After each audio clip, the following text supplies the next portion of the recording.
All right, anybody that's been with the channel knows that you've seen this truck before. This is a neighbor and a friend of mine, and I'm really particular on how and why I do things.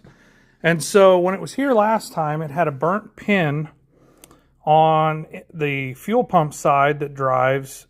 This is a TIPM, or Total Integrated Power Distribution Box. And let's see if I can show, in case you run into this. There's a blue with an orange tracer right there, and that comes from the power supply to the fuel pump. And so I was kind of re-verifying the work that I did on it 7 months ago. So 7 months ago, we proved without a shadow of a doubt we had a burnt pin there, and what caused it was too much amp draw from the fuel pump.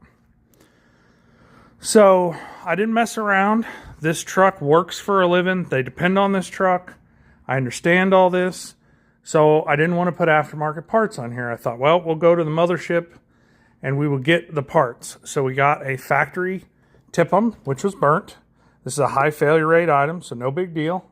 So I'm running all that out again, and I'm checking everything, and it's good, except when I look to power something or check for continuity to ground or power, I can see that I have an open from this wire that runs back to the fuel pump, and then the fuel pump has a ground on the other side of it. And so I'm checking. I'm like, all right, well, we've done our due diligence here. It sends a 3-second power pulse, or 3-second power pulse to the fuse. Internally, the relay closes, and then it sends power. I verified all that. All that works. I can add alternative fuel in there, and the engine will start and run.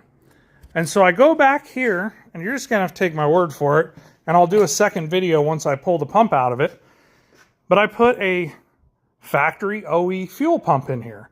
Now, I know this truck is off-road, and that may play some part of it, but what has happened is the fuel pump assembly hangs inside the tank. The tank is right here. It is broken off, and I can hear it bouncing around in the bottom of the tank.